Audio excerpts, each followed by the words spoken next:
ঢাকা ১৭ আসন থেকে নির্বাচন করছেন বাংলাদেশ জাতীয়তাবাদী দলের চেয়ারম্যান তারেক রহমান।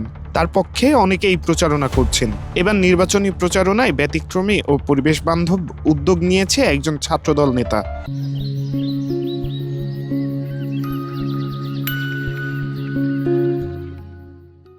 ধানের শীষের পক্ষে প্রচারণার অংশ হিসেবে লিফলেট বিতরণের পাশাপাশি সাধারণ মানুষের হাতে তুলে দেওয়া হয়েছে গাছের টব ও চারা।